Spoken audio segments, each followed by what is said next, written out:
আসসালামু আলাইকুম বন্ধুরা, নতুন একটি ব্লগে আপনাদেরকে স্বাগতম জানাচ্ছি। আমার হাতে দেখতে পাচ্ছেন আমার সাদা রাজগোল্লা কবুতরের বাচ্চা। ওদের বয়স 2.5 মাস। তো আপনারা জানেন যে ওদের পক্স হয়েছিল। দুটো বাচ্চাকেই আমি যখন কিনেছিলাম বাবা মা সহ, তখন ওদের পক্স ছিল। তো সেই পক্সের একটা আপডেট আপনাদেরকে দেখাচ্ছি। আপনারা জানেন যে ওদের 1 সপ্তাহ যাবৎ আমি বিভিন্ন ওষুধ খাইয়েছিলাম। তো সে ওষুধ খাওয়ানোর পরে দেখেন মাশাআল্লাহ ওদের কিন্তু এই যে দেখেন এখানে যে পক্সগুলো ছিল সেই পক্সগুলো কিন্তু ঝরে গেছে। কিছু একাই ঝরে গেছে, কিছু আবার আমি নিজে খামচি দিয়ে উঠিয়ে দিয়েছি। তারপরে সেগুলোর যে ক্ষতস্থান, সেই ক্ষতস্থানে আমি বায়োডিন দিয়ে দিয়েছি, সেগুলো কিন্তু মিলিয়ে গেছে। এই যে দেখেন ডানার এখানে ছিল, এখানে ছিল, এখানে ছিল, এখন কিন্তু সব পরিষ্কার। এই পাশটা দেখি, দেখেন এখানে ছিল, এখানে ছিল, এখানটাতেও ছিল, সব পরিষ্কার হয়ে গেছে।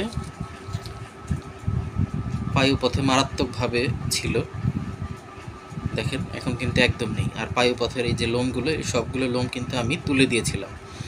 তো এখন যেহেতু ওদের পক্সটা নেই, তো লোমগুলো আবার উঠে যাচ্ছে। তো নরমাদি দুটোই সুস্থ হয়ে গিয়েছিল আলহামদুলিল্লাহ। কিন্তু তারপর থেকে যে সমস্যাটা আমি ফেস করছিলাম, ওদের ঘন ঘন ঠান্ডা লাগছিল। ওদের দুজনেরই ঘন ঘন ঠান্ডা লাগছিল। তো আমি ঠান্ডা যাতে না লাগে, আমি দেখলাম যে সরাসরি ফ্যানের বাতাস লাগলে ওদের ঠান্ডা লেগে যায়। তো আমি ফ্যান বন্ধ রাখতাম এবং এক্সস্ট ফ্যান চালু রাখতাম। তারপরেও ওদের ঠান্ডা লেগে গেছে, কারণ আপনারা জানেন কিছুদিন আগে একটা হিট ওয়েভ গিয়েছে। হিট ওয়েভ যাওয়ার পরে আবার বেশ কিছুদিন যাবৎ বৃষ্টি হয়েছে, টেম্পারেচার বেড়েছে, কমেছে, আবার এখন হিট ওয়েভ শুরু হয়েছে। তো সব মিলিয়ে কিন্তু প্রচণ্ড তাপমাত্রার ওঠানামা হয়ে থাকে। এই তাপমাত্রা ওঠানামার কারণেই আমার লফটের যে বাচ্চাগুলো আছে অধিকাংশ বাচ্চারই ঠান্ডা লেগে গিয়েছিল। তো ঠান্ডা লাগলে আমি সাধারণত যে জিনিসটা ব্যবহার করে থাকি সেটা হচ্ছে টোফেন, কিটোটাইফেন 1 mg। এই ওষুধটা আমি ব্যবহার করে থাকি এবং এই ওষুধটা কিন্তু সর্দির জন্য, মানে নাক দিয়ে রস পড়ে, সর্দির জন্য খুব উপকারী। তো আমি সব কবুতরকে খাইয়ে দিয়েছি, ওরা সবাই সুস্থ আছে আলহামদুলিল্লাহ। দেখা যায় যে একবার বা সর্বোচ্চ দুবার, মানে 2 বেলা একটা একটা করে খাওয়ালেই কিন্তু ওরা সুস্থ হয়ে যায়। তো এই হচ্ছে গিয়ে ঠান্ডার বিষয়টা। এই কবুতরটার দীর্ঘ 1 সপ্তাহ যাবৎ ওর ঠান্ডা ছিল। তো আমি ঠান্ডার ওষুধ খাইয়েই যাচ্ছি সকাল বিকাল, সকাল বিকাল। তো 1 সপ্তাহেও দেখছি যে ঠান্ডা ওর ভালো হচ্ছে না। তো ঠান্ডা যখন ভালো হলো না, তখন আমি একটু মানে খাবার খাওয়াতে গিয়ে দেখলাম যে ও খাওয়া দাওয়া একদম বন্ধ করে দিয়েছে।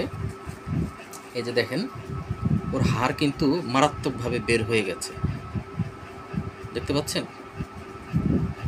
কত মারাত্মকভাবে বের হয়ে গেছে। 1 আঙ্গুল পরিমাণ ডেবে গিয়েছে, এই দেখেন। তো যখন দেখলাম যে ও খাওয়া দাওয়া বন্ধ করে দিয়েছে এবং খাবার খাওয়ার চেষ্টা করেও ও পারছে না, তো তখন আমি ওকে যখন হ্যান্ড ফিডিং করাতে যাচ্ছিলাম, তো সেই সময় আমি খেয়াল করলাম, দেখেন ওর মুখের ভেতরে, দেখুন মুখের ভেতরে ক্যাঙ্কার হয়েছে এবং দেখেন শ্বাসনালীও কিন্তু আক্রান্ত হয়েছে। মানে মানুষের যে টনসিল ফুলে যায় তখন যে বিষয়টা হয় আর কি, খাবারে অনীহা দেখা দেয় এবং খাবার খেতে গেলে, খাবার গিলতে গেলে প্রচণ্ড ব্যথা করে, ঠিক সেই বিষয়টা কিন্তু ওর ক্ষেত্রে হচ্ছে। এবং নাকে যখন কিনা আমি চাপ দিচ্ছি, তখন দেখেন রস বের হচ্ছে, এই দেখেন রস বের হচ্ছে এবং রসের সাথে অনেক সময় ক্রিমও বের হয়, সাদা নরম ভাতের মতো একটা পদার্থ বের হয়। এই যে দেখতে পাচ্ছেন এই এই ক্যাঙ্কারের যে ঘা, এই ঘাটাই নাক দিয়ে বের হয়ে যায়। এটা নাক বরাবর ঠোঁটের নিচের অংশে ঘাটা হয়। তো চাপ দিলে অনেক সময় দেখা যায় যে নাক দিয়ে সেটা বের হয়ে যায়। তো 1 সপ্তাহ টোফেন খাওয়ানোর পরেও ওর যখন কোনো ইমপ্রুভমেন্ট হলো না, এবং গতকালকে আমি যখন কিনা দেখলাম যে ওর মুখে এরকম ঘা হয়েছে, ও খাবার খেতে পারছে না, তখন আমি বুঝতে পারলাম যে ওর ক্যাঙ্কার হয়েছে। তো আমি আসলে কখনো ভাবিনি যে আমার লফটে ক্যাঙ্কার প্রবেশ করবে, কিন্তু আসলে প্রথমত হচ্ছে গিয়ে ও দেশি কবুতর, রাজগোল্লা কবুতর, তো ওদের রোগ প্রতিরোধ ক্ষমতা এমনিতেই কিছুটা দুর্বল থাকে। তো এই কারণেই আমি মনে করি পক্সের ট্রিটমেন্টে সুস্থ হতে ওদের সময় লেগেছে এবং ঘন ঘন ঠান্ডার সমস্যা দেখা যাচ্ছে। তো এনিওয়ে, তো আমার মনে হয় ঠান্ডা থেকেই মূলত ওর ক্যাঙ্কারটা হয়েছে। দেখুন ওর চোখ কীরকম ফুলে গিয়েছে, স্বাভাবিকের চাইতে কিন্তু চোখটা অনেক ফোলা এবং চোখে পানি। এই পাশটা দেখুন, মানে ওকে দেখলেই ভীষণ রকমের খারাপ লাগছে, মায়া লাগছে। দেখেন ওর ঠোঁটের মধ্যে ঘা দেখা যাচ্ছে, মানে ও যখন, এবং ওর ঠোঁটের ভেতরে লালার পরিমাণও কিন্তু বেশি। আমি যখন হ্যান্ড ফিডিং করানোর জন্য ওর ঠোঁটের ভেতরে হাত দিই তখন দেখতে পারি যে ওর যে লালাটা খুব স্টিকি, খুব ঘন। এনিওয়ে, অনেক কথা বলে ফেললাম, ভিডিওটা লং হয়ে যাচ্ছে, আমি শর্ট করার চেষ্টা করছি। তো ওর ট্রিটমেন্টের জন্য আমি যে ওষুধ, এটা আসলে আমার এলাকায় আমি পেলাম না, তো আমি ফুলবাড়িয়া গেলাম এবং ফুলবাড়িয়া থেকে ওষুধগুলো সংগ্রহ করেছি। এবং তার আগে আমি বলে দিচ্ছি ওষুধগুলো আমি কিভাবে প্রেসক্রিপশনটা পেলাম। ওর ওষুধের যে প্রেসক্রিপশন, এই প্রেসক্রিপশনটা আমি পেয়েছি মিজু ভাইয়ের কাছ থেকে। উনি হচ্ছে বার্ড হসপিটাল বাংলাদেশ এই ফেসবুক গ্রুপের ফাউন্ডার অ্যাডমিন, এবং Miju expert of bird treatment এই ইউটিউব চ্যানেলের ওনার। তো ওনার পরামর্শ অনুযায়ী আমি আজকে ফুলবাড়িয়া জাতীয় পশু চিকিৎসা কেন্দ্র, সেইখানের পাশে একটি বেশ কয়েকটি মেডিসিন শপ রয়েছে, যেখানে ভেটের খুব ভালো ভালো ওষুধ পাওয়া যায়, মোটামুটি সব ধরনের ওষুধ পাওয়া যায়। সেখান থেকে আমি ওষুধগুলো সংগ্রহ করেছি। দেখুন বন্ধুরা, আমি ওষুধগুলো আপনাদেরকে দেখাচ্ছি। প্রথমত হচ্ছে স্কোয়ার ফার্মাসিউটিক্যালসের 2+, এরপরে দেখতে পাচ্ছেন ফ্লুক্লক্স, এরপরে দেখতে পাচ্ছেন ডাইরোভেট, এরপরে মক্সিলিন সিভি ভেট। এই যে 4টা ওষুধ, এই 4টা ওষুধ উনি ক্যাঙ্কার রোগের জন্য সাজেস্ট করেছেন, এবং সেখানে গিয়ে দেখলাম আমি ক্যাঙ্কার ভেট এসপি অ্যাগ্রো, মানে পক্সগার্ড যে কোম্পানির, সেই কোম্পানির একটি ওষুধ ক্যাঙ্কার ভেট, এই ওষুধটাও আমি নিয়ে এসেছি। তো ক্যাঙ্কারের জন্য আমি এই 5টি ওষুধ ব্যবহার করছি, এবং ওর যেহেতু ঠান্ডা লেগেছে, ঠান্ডার জন্য এই 3টা ওষুধ আমি ব্যবহার করছি, রেসপিরন, এমফ্লোরভেট এবং ব্রঙ্কোভেট। আমার পাখিটা অসুস্থতার একেবারে শেষ পর্যায়ে আছে, ঠান্ডা বলেন বা ক্যাঙ্কার বলেন। তো আমি আসলে কোনো রিস্ক নিতে চাচ্ছি না, আমি ঠান্ডা এবং ক্যাঙ্কার উভয়ের ট্রিটমেন্টের জন্য আমি যত ধরনের আপডেটেড ওষুধ, সেই ওষুধগুলো আমি ব্যবহার করছি। আর কবুতরটার শ্বাসনালী যেহেতু আক্রান্ত হয়েছে, তার জন্য ও শক্ত খাবার খেতে পারবে না। শক্ত খাবার ওর গলা দিয়ে ঢুকাতে অনেক কষ্ট হবে, ব্যথা পাবে। তা আপাতত ওকে পিজিয়নের যে বেবি ফুড আছে, হ্যান্ড ফিড, সেটা আমি ব্যবহার করছি। এই যে দেখতে পাচ্ছেন পিজিয়ন হোল্ডার আর হচ্ছে ড্রপার, এগুলো ব্যবহার করে আমি ওকে হ্যান্ড ফিডিং করাবো।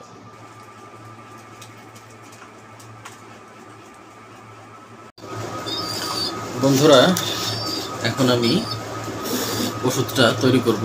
প্রথমেই 2+, এই ওষুধটা আমি ভালো মতো ঝাঁকিয়ে নিলাম।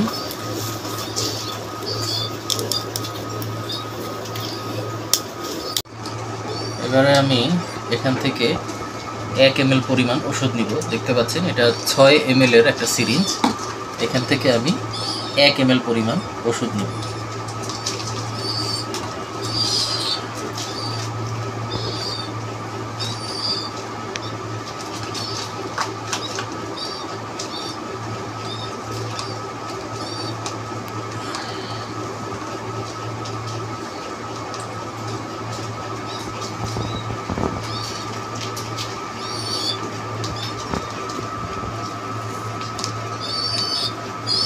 বাড়তি ওষুধটুকু আমি ফেলে দিচ্ছি। এবারে আমি হাফ লিটার পানিতে এটা মিলিয়ে দিচ্ছি।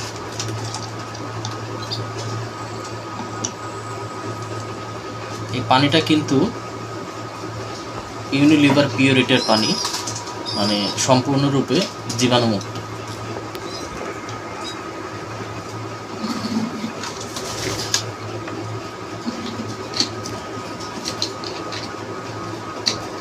বোতলের ছিপি ভালো করে লাগিয়ে দিলাম। এবারে আমি প্যাকেটের ভিতরে ঢেকে ফ্লুক্লক্স এই ওষুধটা নিলাম। এই ওষুধটাও আমাকে ব্যবহার করতে হবে 1 ml। ভালো করে ঝাঁকিয়ে নিই।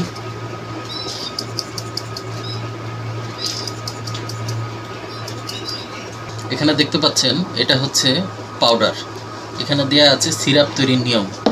পানি মেশানোর আগে বোতলটি ভালোভাবে ঝাঁকিয়ে নিন যাতে পাউডার জমাট বেঁধে না থাকে। 100 মিলি সিরাপ তৈরির জন্য 60 মিলি সাথে দেয়া চামচের 12 চামচ। এখানে একটি চামচ দেখতে পাচ্ছি, এই যে এটার 12 চামচ পানি এটার ভিতরে দিতে হবে। প্রস্তুতের সুবিধার্থে পানি দুবারে মেশান এবং প্রতিবার পানি মেশানোর পর পাউডার সম্পূর্ণরূপে না মেশা পর্যন্ত ঝাঁকান। বোতলের মুখ ভালোভাবে বন্ধ করে তৈরিকৃত সিরাপ ঘরের স্বাভাবিক তাপমাত্রায় রাখলে 7 দিনের মধ্যে অথবা রেফ্রিজারেটরে রাখলে 14 দিনের মধ্যে ব্যবহার শেষ করতে হবে।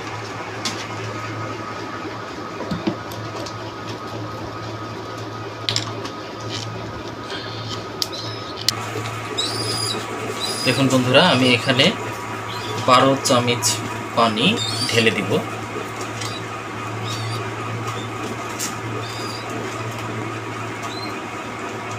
ঢেলে দিব শব্দটা ব্যবহার করলেই তাহেরি হুজুরের কথা মনে পড়ে যায়। তার সেই বিখ্যাত ডায়লগ ঢেলে দিই। আচ্ছা, আমি কথা না বলে ভালো মতো গুনতে থাকি, না হলে পরে ভুল হয়ে যাবে। এই হলো 6, এই হলো, আচ্ছা অর্ধেকটা মেশানোর পর ভালোভাবে ঝাঁকাতে বলেছে যাতে মেশাতে সুবিধা হয়।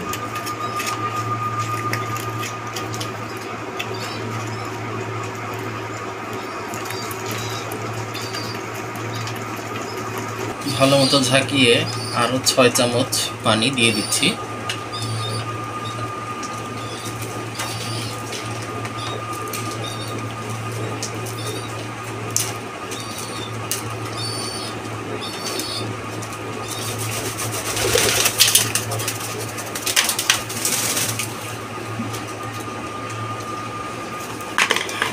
টোটাল 12 চামচ পানি মিলানো হয়ে গেল।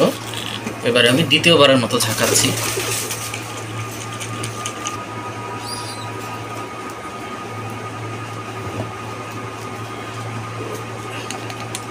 এক ml পরিমাণ লিকুইড নিয়ে নিলাম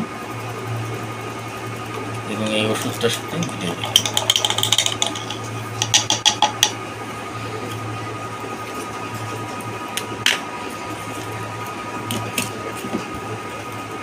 যে কোনো ওষুধ সবসময় ভালোভাবে ছিপি বন্ধ করে প্যাকেটের ভেতরে রেখে ঠান্ডা স্থানে রাখবেন, সরাসরি সূর্যের আলো যাতে না পড়ে। এবারে আমি ডাইরোভেট এই ওষুধটা ব্যবহার করছি। এটাও আমি 1 ml ব্যবহার করব। 1 ml না, দুঃখিত, 1 গ্রাম। আমার কাছে যেহেতু মাপার জন্য চামচ নেই, আমি আন্দাজেই দিচ্ছি। 1 গ্রাম পরিমাণ ওষুধ দিয়ে দিলাম। আর এই ধরনের ওষুধ দেওয়ার পরে এভাবে ভাঁজ করে তারপর স্ট্যাপল করে দিবেন। আমি স্ট্যাপলার নিয়ে এসেছি।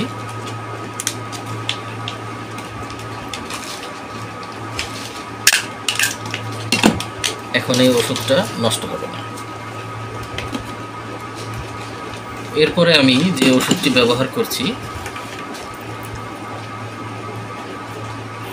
সেটি হচ্ছে মক্সিলিন সিভি ভেট। এটাও আমি 1 গ্রাম ব্যবহার করব।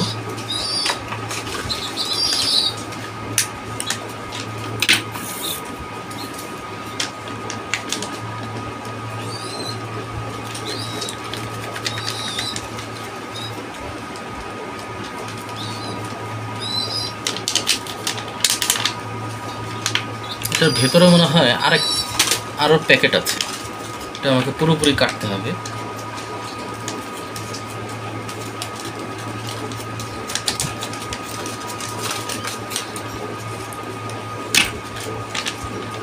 এই নাইস প্যাকেজিং।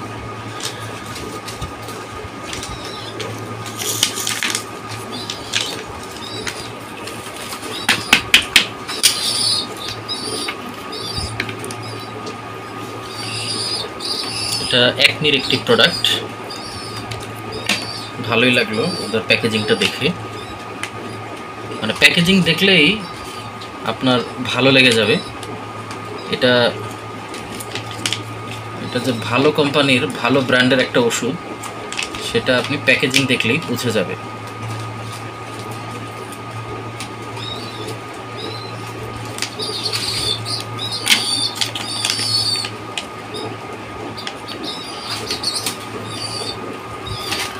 এক গ্রাম পরিমাণ আনুমানিক দিয়ে দিচ্ছি।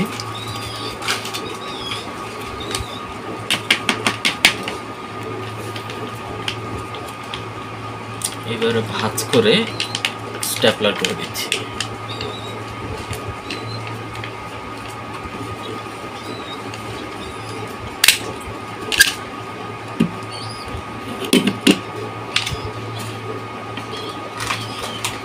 এবারে ক্যাঙ্কার ভেট এই ওষুধটা ব্যবহার করব। এটা 1 লিটার পানিতে 2 গ্রাম মিশাতে বলা হয়েছে এবং দিনে 2 বার 5 থেকে 7 দিন ব্যবহার করতে বলা হয়েছে। তো আমি হাফ লিটার পানিতে 1 গ্রাম ওষুধ ব্যবহার করব।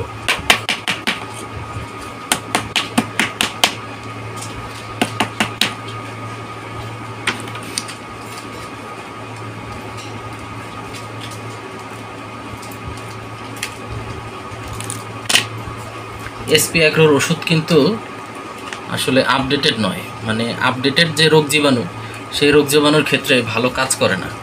যেমন ওদের যে পক্সগার্ড ওষুধটা রয়েছে সেটা কিন্তু আগে ভালো কাজ করতো, তো বর্তমান সময়ে কিন্তু আর ভালো কাজ করে না।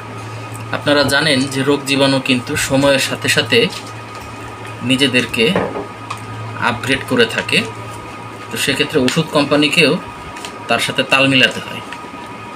তো আগে দেখা যেত যে মানুষের ক্ষেত্রেও কিন্তু এই কথাটি প্রযোজ্য। আগে দেখা যেত যে আপনি ঠান্ডা লাগলে সিরাপ খেলেই কিন্তু হয়ে যেত। এখন কিন্তু সিরাপে হয় না, এখন কিন্তু দেখবেন ডাক্তার বা ফার্মাসিস্ট তারা সবাই কিন্তু ওষুধটা প্রেফার করে। তো ক্যাঙ্কারের জন্য যে 5টি ওষুধ ব্যবহার করা প্রয়োজন ছিল সেটি আমি ব্যবহার করে ফেললাম। এবারে ঠান্ডার জন্য আমি ওষুধ ব্যবহার করব। দেখতে পাচ্ছেন এটা হচ্ছে রেসপিরন, মানে এটা স্কয়ারের একটা প্রোডাক্ট। দেখুন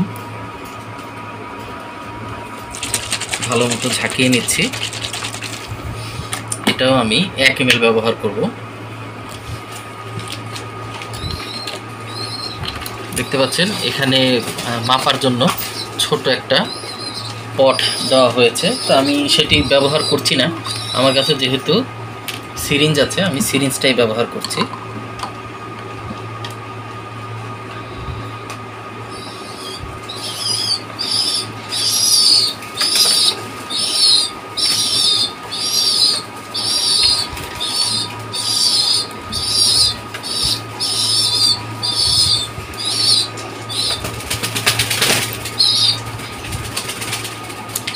1 ml পরিমাণ ওষুধ নিয়ে নিলাম, এবারে মিশিয়ে দিচ্ছি।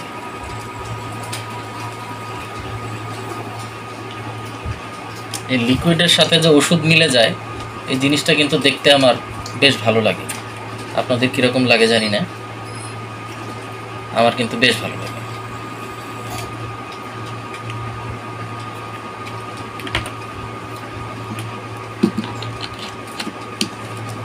ওষুধের ছিপিটা ভালো মতো লাগিয়ে প্যাকেটের ভিতরে রেখে দিলাম। এই প্রোডাক্টের প্যাকেজিংটাও কিন্তু খুব সুন্দর।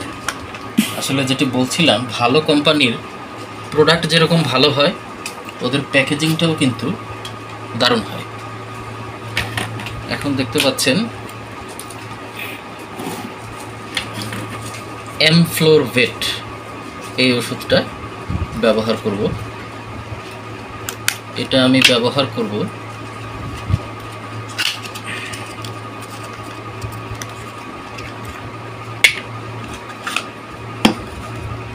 1 ml। ভালো মতো ঝাঁকিয়ে নিলাম।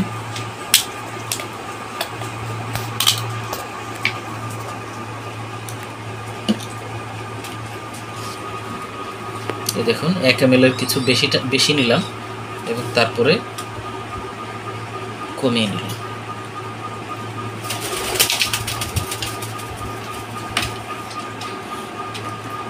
এটিও একমির একটি প্রোডাক্ট।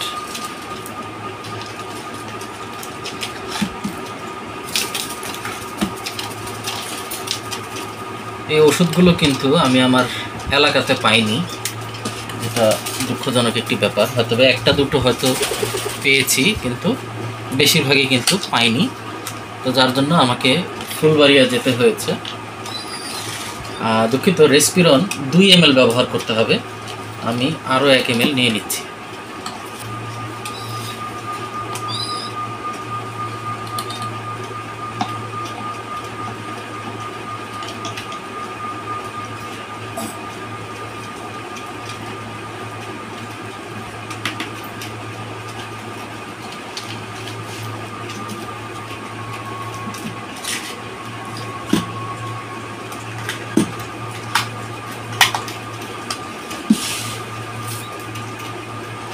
এবারে হচ্ছে ব্রঙ্কোভেট।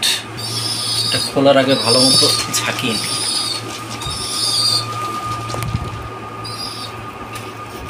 এটা আমাকে ব্যবহার করতে হবে 4 ml।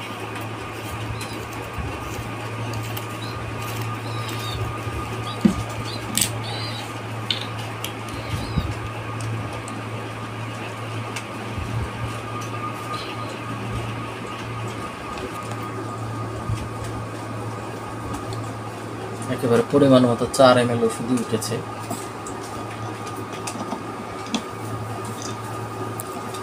সবগুলো ওষুধ হাফ লিটার পানিতে মিলিয়ে দিলাম। এরপরে সিরিঞ্জটা পরিষ্কার করে নিলাম। এরপরে ভালো একটা পানি দিয়ে আমি এই সিরিঞ্জটা আবার পরিষ্কার করে নিব।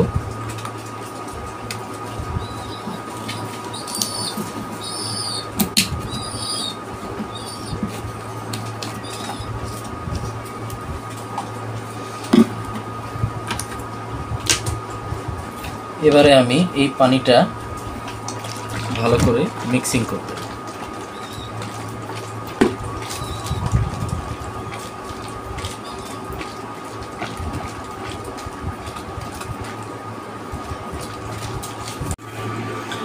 বন্ধুরা, আমি একটা পিজিয়ন হোল্ডার কিনে নিয়ে এসেছি।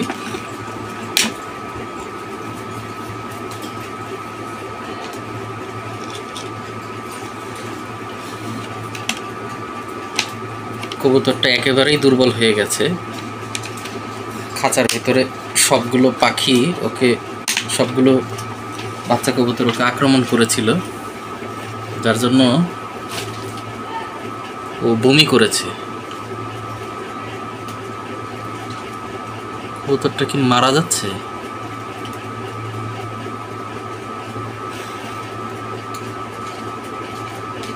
আমার তো মনে হচ্ছে কবুতরটা মারা গেছে।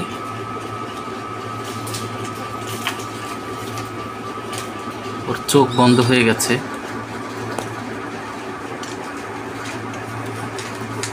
ওর ঠোঁট বন্ধ হয়ে গেছে,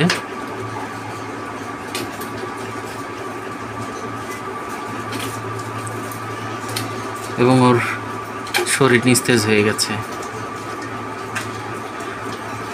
আশ্চর্য, আমার বিশ্বাসই হচ্ছে না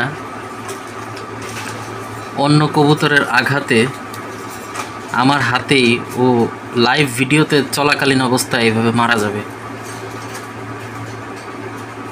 একদমই বিশ্বাস হচ্ছে না।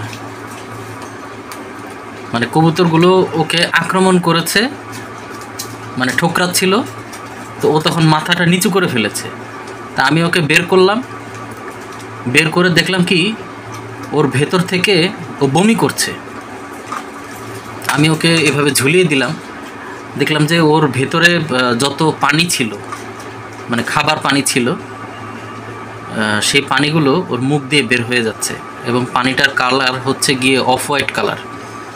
মানে ওর যে ঘাগুলো হয়েছে সেই ঘা, মানে পানির সাথে যদি আপনি অফ হোয়াইট কালারে কিছু মিশ্রিত করেন তাহলে যে জিনিসটা হয় সেই জিনিসটাই ওর ভেতর থেকে বের হচ্ছিল।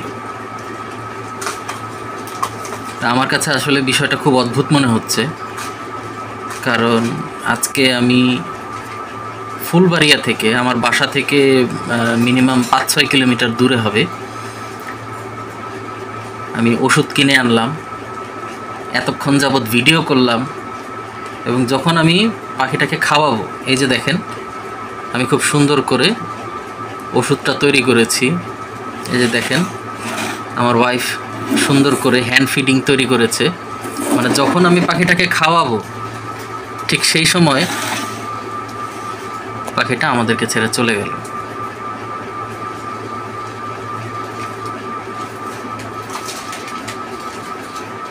আমি আসলে আর কথা বলতে পারছি না, আবেগপ্রবণ হয়ে যাচ্ছি।